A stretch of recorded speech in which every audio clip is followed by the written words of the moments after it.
Mumbai drugs मामले में jail में बंद आर्यन खान जेल में ही रहेंगे या सलाखत से बाहर आएंगे। आज बॉम्बे हाई कोर्ट के सामने ये बड़ा सवाल है, क्योंकि हाई कोर्ट में आर्यन की जमानत अर्जी पर आज सुनवाई होनी है। एनसीबी ने हाई कोर्ट में अपना जवाब दाखिल कर दिया। आपको बता देते हैं कि एनसीबी ने दरअसल अपने जवाब में क्या कुछ लिखा है। उन्होंने जमानत का विरोध करते हुए कहा कि गवाहों को प्रभावित किया जा सकता है। सूची में आर्यन की अर्जी 97 नंबर पर है। इसका मतलब ये कि सुनवाई शुरू होने में कुछ घंटे लग सकते हैं। इस केस में बड़ा अपडेट ये कि देश के पूर्व अटॉर्नी जनरल मुकुल रोहतगी आज आर्यन की जमानत अर्जी की पैरवी करेंगे। लेकिन इस बीच एनसीबी का वो जवाब आपको बता दें जो उन्होंने बॉम्बे हाई कोर्ट में दाखिल किया। इसमें लिखा है कि गवाहों को प्रभावित किया जा सकता है। रिया चक्रवर्ती के मामले में जैसा किया गया था वैसा ही इस मामले में भी हो सकता है। उस मामले का एग्जाम्पल देते हुए यहां पर जवाब दाखिल किया गया। एनसीबी ने प्रभाकर सैल का हवाला दिया जो कि एक हॉस्टाइल विटनेस है। आर्यन की जमानत का एनसीबी ने विरोध किया है और आधार ये बताया है कि अगर जमानत हो जाती है तो गवाहों को प्रभावित किया जा सकता है। ऐसे में केस प्रभावित हो सकता है।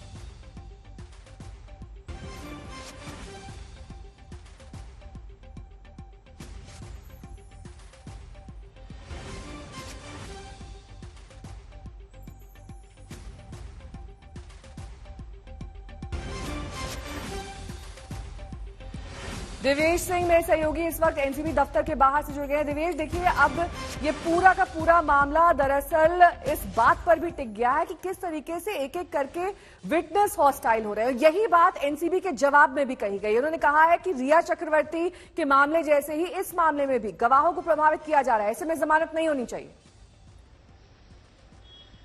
जी बिल्कुल, ये एक बहुत ही इम्पोर्टेंट पॉइंट एनसीबी ने अपने रिप्लाई में कोर्ट के सामने रखा है और इसमें ये साफ साफ उन्होंने कहा है कि पूजा डडलानी जो कि शाहरुख खान की मैनेजर हैं और जिन्हें बहुत बार एनसीबी के दफ्तर आते जाते देखा गया है जब से आर्यन खान अरेस्ट हुए हैं, वो विटनेस को इन्फ्लुएंस करने की कोशिश कर रही हैं, एविडेंस का टैंपर करने की कोशिश कर रही है। और इसी वजह से इसी ग्राउंड पर इस रिप्लाई में साफ तौर पर यह कहा गया है कि बेल नहीं देनी चाहिए आरोपी को, जो कि आर्यन खान है, उन्हें बेल नहीं देनी चाहिए। ये उन्होंने साफ तौर पर अपने रिस्पांस में कहा है।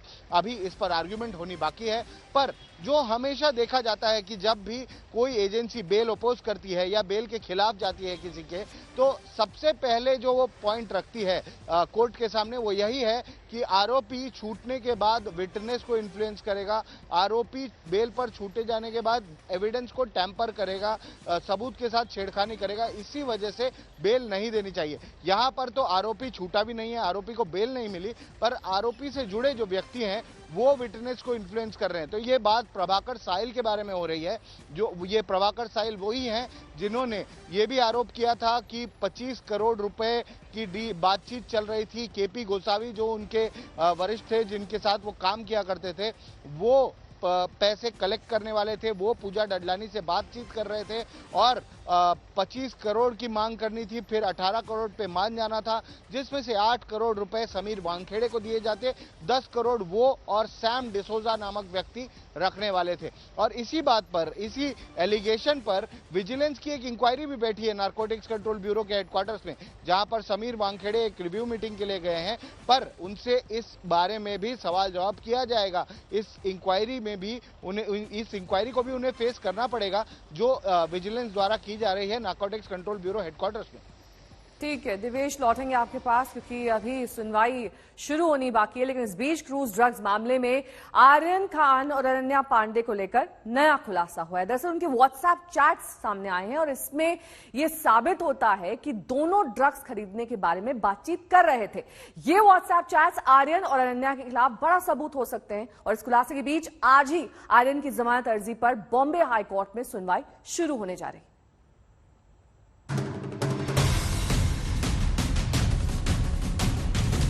हाई कोर्ट में सुनवाई से पहले आर्यन पर खुलासा।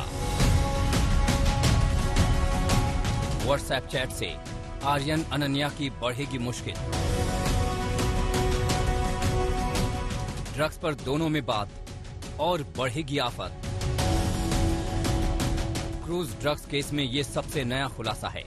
आर्यन और अनन्या का व्हाट्सएप चैट सामने आया है जो ड्रग्स केस में उनकी मुश्किलें बढ़ाने वाले हैं। आज तक के पास आर्यन और अनन्या के वो चैट हैं जो गवाही दे रहे हैं कि दोनों में अक्सर ड्रग्स को लेकर बात होती थी। दोनों एक दूसरे के राजदार थे। जिन आरोपों में आर्यन की गिरफ्तारी हुई है और जिस आधार पर एनसीबी अनन्या पांडे से 2 दौर की पूछताछ कर चुकी है और तीसरे दौर की पूछताछ की तैयारी भी है, उसी मामले से जुड़ा व्हाट्सएप चैट आज तक के हाथ लगा है। दोनों ने उस व्हाट्सएप चैट में क्या बात की है, किस मुद्दे पर बात हुई है, जो व्हाट्सएप चैट सामने आए हैं उनमें से एक चैट 2019 का है। आर्यन अनन्या से गांजा के बारे में पूछता है और अनन्या उसका जवाब देती है। सुनिए। आर्यन: गांजा। अनन्या: ये अभी डिमांड में है। आर्यन: मैं तुमसे चुपके से ले लूंगा। अनन्या: ओके। 2019 का ये पहला व्हाट्सएप चैट है। इसके बाद उसी दिन दोनों में कुछ और भी बातचीत होती है। अनन्या: अब मैं इस काम में लगी हूँ। आर्यन: तुमने गांजा खरीदा? अनन्या: मुझे मिल रहा है। ये दोनों चैट एनसीबी के लिए अहम सबूत हैं, तो आर्यन और अनन्या की मुश्किलें बढ़ाने वाले। गिरफ्तारी के बाद से आर्यन अब तक दावा करते आए हैं कि उनका ड्रग्स से नाता रिश्ता नहीं है। आर्यन बार बार कहते रहे हैं कि उन्हें फंसाया जा रहा है, लेकिन अनन्या से उनके चैट डिटेल फिर मुश्किलें बढ़ाने वाली हैं। आर्यन ने अन्य दोस्तों से भी बात की है। अब उसका भी मजमून देखिए। आर्यन: कल कोकीन लेते हैं। मुझे लगता है एनसीबी तुम्हें परेशान करेगी। क्रूज ड्रग्स पार्टी केस में बड़ा खुलासा हुआ है। दरअसल आज तक के हाथ आर्यन खान और बॉलीवुड एक्ट्रेस अनन्या का व्हाट्सएप चैट लगा है, जो नारकोटिक्स कंट्रोल ब्यूरो के पास है। उस व्हाट्सएप चैट में बकायदा आर्यन खान अनन्या से ड्रग्स की डिमांड कर रहे हैं, जिसके बाद अनन्या उस चैट में कहती है कि मैं जुगाड़ कर रही हूं। इस चैट में बकायदा आर्यन कहते हैं कि सीक्रेट तरीके से वो ड्रग्स मुझे दे दे। इसी चैट के आधार पर नारकोटिक्स कंट्रोल ब्यूरो की टीम अनन्या से लगातार पूछताछ कर रही है। आर्यन अनन्या पर नए खुलासे बेहद चौंकाने वाले हैं। इनसे दोनों की मुश्किलें बढ़ सकती हैं। हालांकि आर्यन और अनन्या अब तक आरोपों को सिरे से नकारते रहे हैं। बॉम्बे हाईकोर्ट में दायर अपनी जमानत याचिका में भी आर्यन ने कहा कि मेरे व्हाट्सएप चैट की गलत व्याख्या की गई है। एनसीबी मुझे फंसाने की कोशिश में है।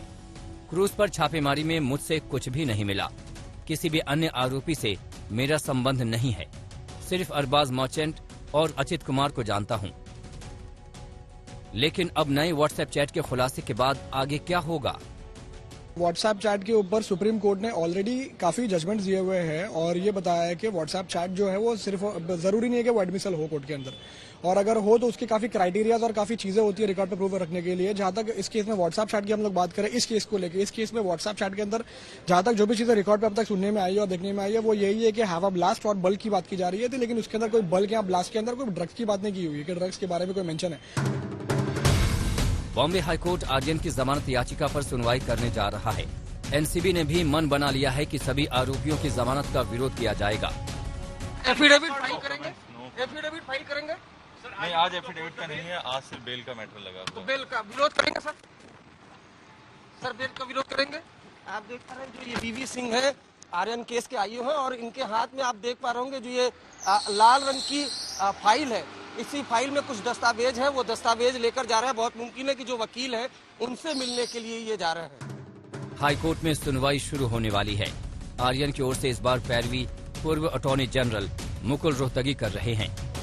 अब देखना है कि नए खुलासे के बाद आर्यन खान की जमानत की दलील पर राहत मिलती है या नहीं। साहिल जोशी, मुस्तफा और विद्या के साथ अरविंद ओझा, मुंबई आज तक।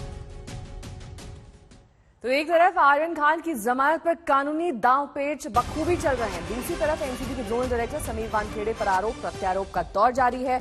महाराष्ट्र के मंत्री नवाब मलिक के आरोपों को लेकर आज समीर वानखेड़े के बचाव में उनकी पत्नी क्रांति और बहन यास्मीन मीडिया के बीच आई। समीर के पिता का जाति सर्टिफिकेट जारी कर नवाब मलिक के आरोपों का उन्होंने झूठा करार दिया।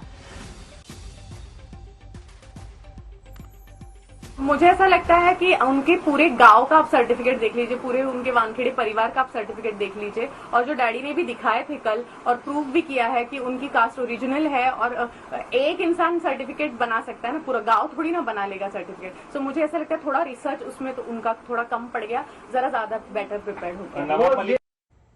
वहीं आर्यन और ड्रग्स मामले को लेकर सवाल समीर वानखेड़े पर भी उठ रहे हैं। आज भी महाराष्ट्र के मंत्री नवाब मलिक ने वानखेड़े पर वार किया और ये कहा कि जल्द और खुलासे किए जाएंगे।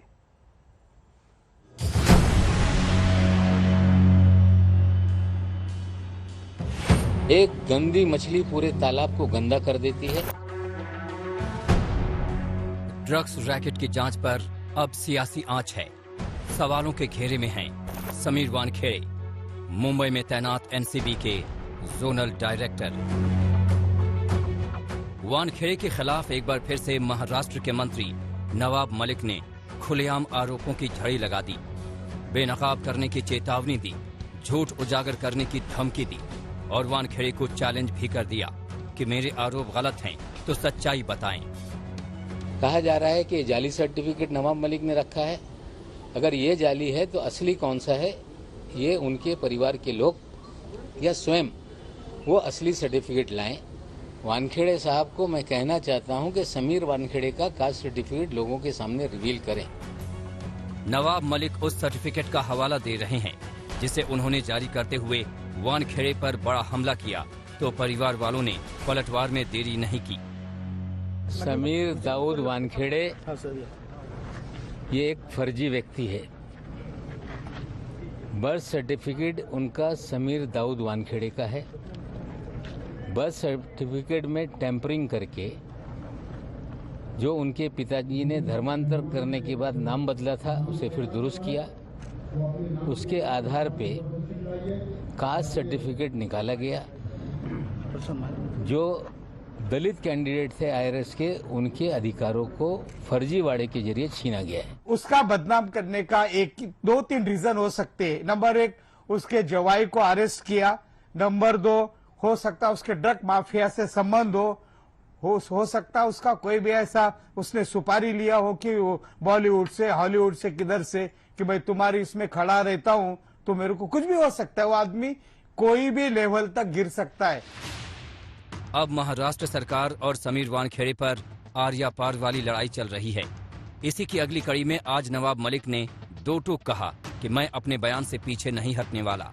सारे दलित संगठन मुझसे बात कर रहे हैं, दलित कार्यकर्ता बात कर रहे हैं और इस सर्टिफिकेट को लेके वो सभी लोग इस स्क्रूटनी कमेटी के सामने अपनी कंप्लेंट दर्ज कराएंगे और मांग करेंगे कि एक गरीब शेड्यूल कास्ट का हिस्सा इन्होंने छीनकर फर्जीवाड़ा करके सरकारी नौकरी हासिल की। बात यहीं तक नहीं रुकी। मंत्री ने 26 आरोपों वाली एक चिट्ठी भी सार्वजनिक की। नवाब मलिक का दावा है कि यह चिट्ठी एनसीबी के ही एक अधिकारी ने उन्हें दी है, जिसमें समीर वानखेड़े के खिलाफ संगीन आरोप हैं। चिट्ठी में इल्जाम है कि कैसे झूठे मामलों में वानखेड़े बेगुनाहों को फंसाते हैं। वो सारे कागजात आगामी दिनों में हम रखेंगे और यही आधार पे जो वैलिडिटी कमेटी है उसमें ये मामला जाएगा। हमें पूरा विश्वास है उसकी जांच होने पे सर्टिफिकेट रद्द होगा। नवाब मलिक के आरोपों पर फिर समीर वानखेड़े ने सफाई दी। उन्होंने कहा कि ये सब झूठ और मजाक है। वानखेड़े ने यह भी कहा कि उन्हें जो कुछ करना है करने दो, सब गलत है। समीर वानखेड़े का संकट बढ़ा है। मंत्री ने ताबड़तोड़ हमले किए हैं और गंभीर आरोप लगाए हैं, तो एक चश्मदीद प्रभाकर शैल ने 25 करोड़ की डील में हाथ बताकर मुश्किलें और बढ़ा दी हैं। इस डील के आरोपों को लेकर एनसीबी जांच बिठा चुकी है। दिल्ली से टीम ऑफ ऑफिशियल आने वाले हैं क्या, जो एलिगेशन नवाब मलिक साहब की तरफ किए गए उनको इन्वेस्टिगेट करने के लिए? हाँ, मुझे भी ऐसा सूचना मिली है कि कोई टीम है। सवाल है कि आगे क्या होगा। समीर वानखेड़े पर संगीन इल्जाम हैं, जांच बिठा दी गई है। एनसीबी की विजिलेंस टीम तफ्तीश में जुट गई है। वानखेड़े खुद दिल्ली में हैं। माना जा रहा है कि वो एनसीबी चीफ से मिलेंगे और सफाई देंगे, लेकिन सूत्र बता रहे हैं कि एनसीबी की विजिलेंस टीम कल जांच के सिलसिले में मुंबई जा सकती है और बुधवार को ही समीर वानखेड़े से पूछताछ भी हो सकती है। साहिल जोशी, मुस्तफा और विद्या के साथ अरविंद ओझा, मुंबई आज तक।